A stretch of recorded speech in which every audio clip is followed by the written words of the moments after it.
지난 본문에서는 이 여로보암의 뒤를 이어 북이스라엘의 왕이 되는 그런 모든 왕조들은 이 피로 물들어가는 그런 역사를 쓰게 된다고 그렇게 말씀을 드렸습니다. 그 이유는 그 뿌리에 우상이 들어가 있기 때문에 그렇다고 말씀을 드렸어요. 뿌리가 우상 숭배로 가득 찼기 때문에 여로보암의 길로 간다 하는 것은 하나님을 거역하고 우상을 섬긴다 하는 말과 똑같습니다. 그런데 그걸 증명하듯이 계속해서 이 북이스라엘의 역사는 왕조가 갈려요. 왕조가 갈린다고. 그래서 이 왕조가 갈릴 때마다 그 원인을 지적하는 성경의 지적을 보면 이게 틀림없어요. 그러니까 우상 숭배가 망하게 하는 거예요. 우상을 의지하고 우상이 뿌리가 되면 심각한 건요. 죽어서도 이렇게 그 부끄러움, 그 수치스러움을 면치 못한다는 거예요. 여러분, 하나님을 섬기는 자는 천대까지 복을 받는다. 말씀 기억하십니까? 그런데 하나님을 섬기지 않고 거역하고 또 우상을 섬기게 되면 망하는 법입니다. 그건 하나님이 그렇게 정하신 거예요.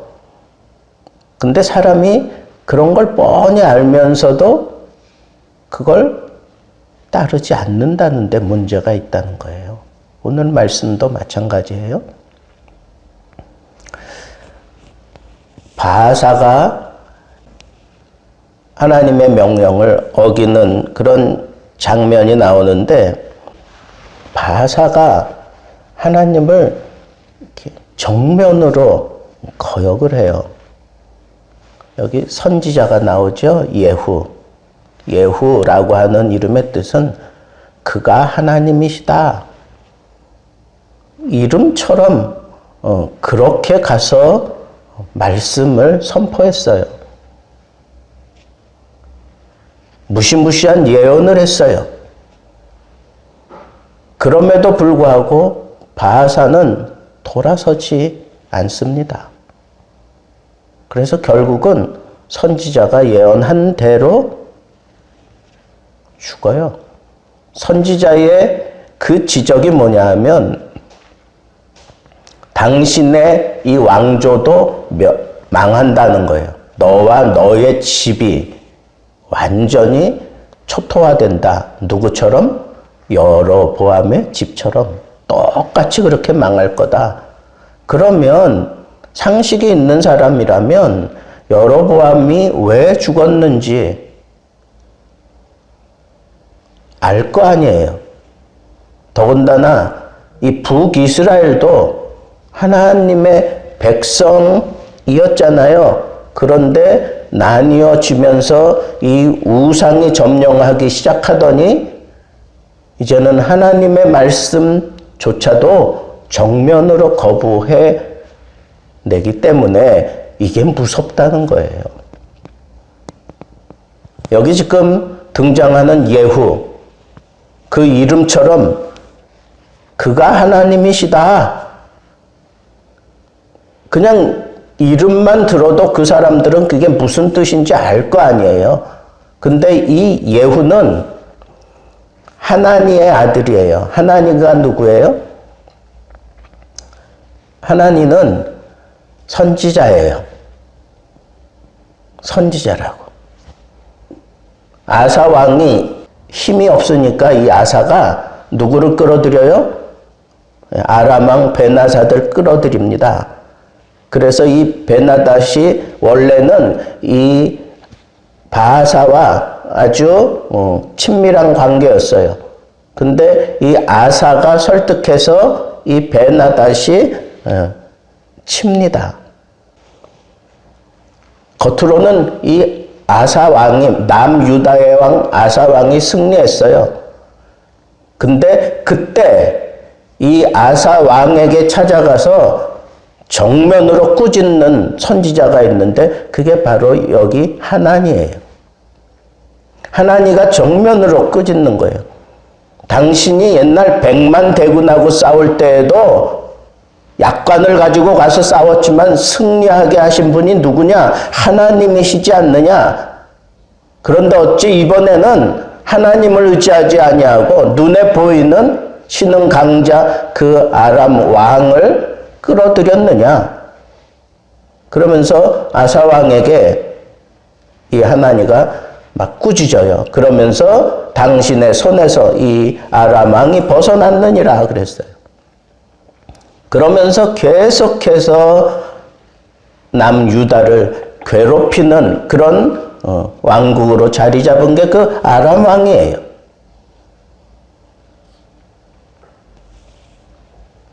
그래서 그때 이 아사가 잘 나가던 때니까 감히 나한테 그러면서 옥에 가둬버렸어요, 하나니를. 그런데 그 아들 예후, 그는 하나님이시다. 그런 이름을 가진 그 예후가 지금 남유다가 아닌 이 남유다의 선지자잖아요. 근데 남유다가 아닌 북이스라엘에 가서 북이스라엘 왕에게 지금 이렇게 하나님의 말씀을 전하는 거예요. 여러분, 이게 무엇을 시사하는 걸까요?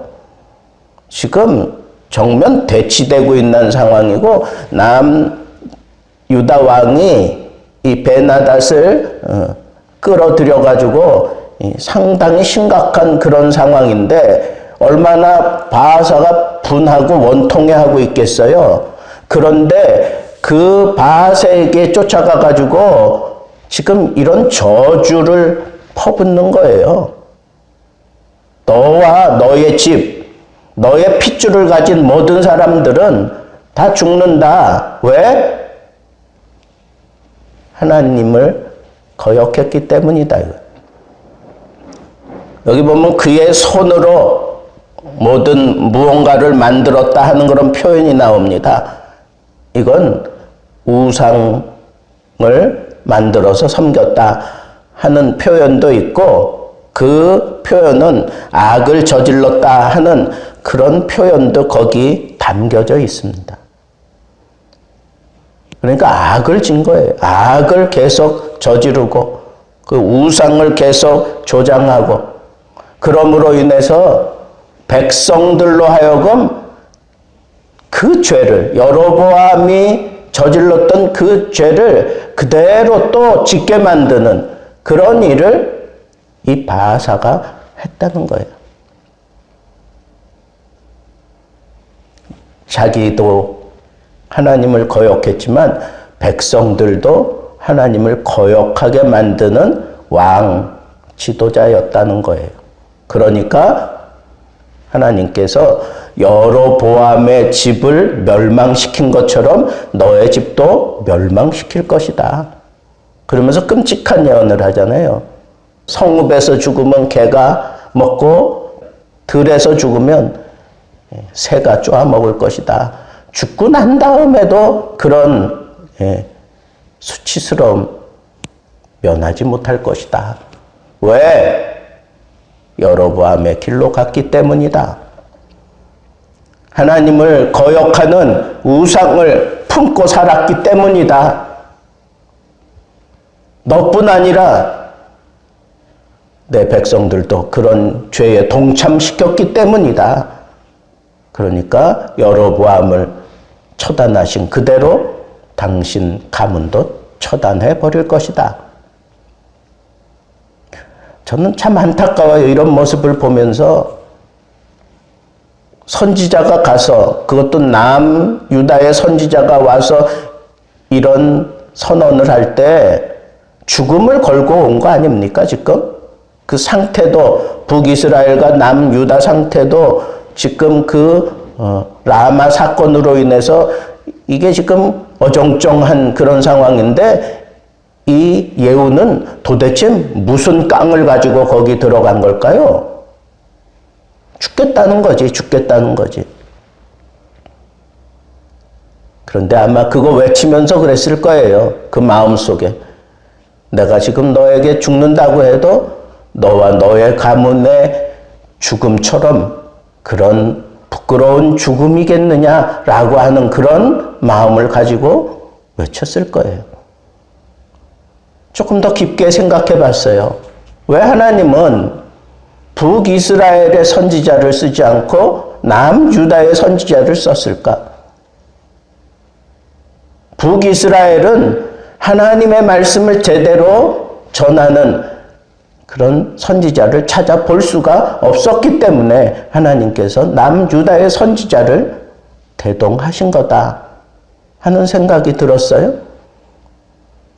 또 하나는 남유다의 선지자가 와서 그렇게 외쳤을 때 그 분명한 내용을 알았어요.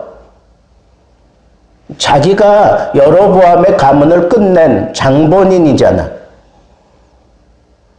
그러면 왜 그 가문을 다 멸망시켰는지 그건 모르고 그런 일을 저질렀을까요? 그건 몰랐다 치자고 그럼. 그러면 남유다 왕 아사 왕이 대대적으로 종교 개혁을 일으키면서 그 나라가 든든해지고 그리고 하나님의 복을 받는 그런 모습을 뻐젓이 보고 있으면서 어떻게 똑같이 여로보암의 길로 그대로 갈 수가 있느냐고요. 아사 왕이 저렇게 복 받는 모습을 보고 그리고 그 복의 근원이 하나님이시라고 하는 걸 정녕 모른단 말입니까? 남유다와 북이스라엘이 갈라져서 도대체 몇 년이나 됐길래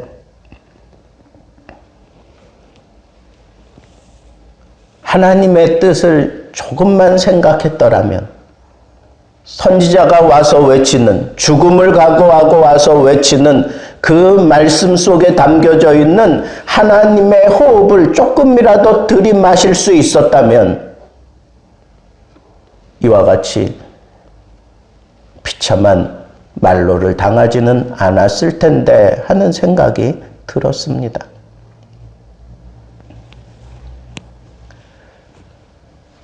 여러분, 하나님의 말씀을 거역하면 망하는 거예요. 다른 길 없어요. 하나님의 말씀을 거역하면 망하는 거예요. 근데 하나님께서는 그 말씀을 통해서 또 돌이킬 수 있는 길을 열어주셔요. 말씀을 가지고 선지자가 죽음을 각오하고 와서 길을 열어놓았잖아요. 꾸짖었어요. 꾸짖어서 외쳤어요. 이건 그냥 한 선지자가 잘난 척하면서 어떤 그런 퍼포먼스를 했다고 생각이 들까요? 자기 목숨을 걸고?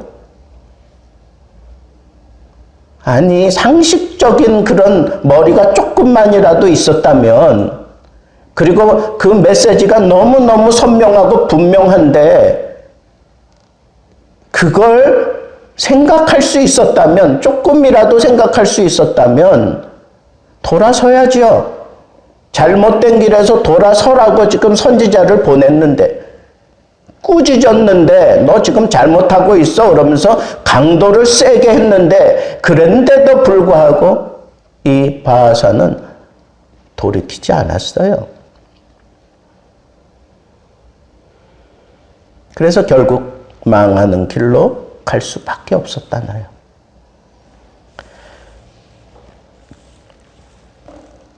그리고는 이 바하사 집이 멸망할 수밖에 없었던 원인, 첫째는 여로보암의 길로 갔다는 것이고요. 둘째는 아주 미천한 자리에 있던 너를 들어서 왕위에 앉혀준 분이 누구냐? 하나님이라고 하는 것을 분명히 자기도 알 텐데 그거 망각한 채로 여로보암의 길을 쫓아갔다는 거예요. 하나님을 섭섭하게 한 거예요. 하나님을 노엽게 한 거예요. 그리고 이 바하사를 들어서 여로보암을 하나님이 징계하시지만 하나님의 도구로 사용되기는 했지만 그가 여로보암 그 가문을 다 죽일 때에는 자기의 욕심 때문에 그 일을 저지른 거예요. 자기의 정권욕 때문에 그 일을 저지른 거예요. 하나님의 뜻을 따라 하나님의 방법대로 한 게 아니라 자기의 정권욕에 대한 욕심 때문에 그렇게 처단해버린 거예요. 지금 그렇게 성경 7절에 밝히고 있어요. 바하사의 잘못에 대해서. 또 하나는 자기가 저지른 그 죄를 백성들이 그대로 그 죄를 저질러 하나님의 진노를 사게 만들었다는 거예요. 자기가 지도자면 백성들을 바르게 인도해야죠. 이 바하사의 멸망, 무엇보다도 중요한 건 하나님의 말씀을 어겼다는 거예요. 또 하나는 자기의 그 욕심 때문에 욕심으로 그 정세를 펼치다가 결국은 눈이 어두워진 거예요. 우상 때문에 하나님의 말씀 듣지 못했고 자기의 정욕 때문에 하나님의 말씀을 전면 거부할 수밖에 없었습니다. 그러니까 그에게 남은 길은 망하는 것밖에 없는 거예요. 오늘 하루 여러분들이 살면서 혹이라도 내 삶 속에 하나님의 말씀이 들려온다면 하나님의 말씀에 대한 어떤 충격이 생기고 하나님의 말씀에 대한 깊은 깨달음이 생긴다면 모든 거 다 중지하고 그 말씀 붙잡고 씨름하세요. 이 말씀을 나에게 깨닫게 하신 하나님의 속내가 무엇입니까? 하나님 이 말씀에 대해서 내가 지금 제대로 호응하지 못하고 제대로 순종하지 못하고 있는 게 무엇입니까?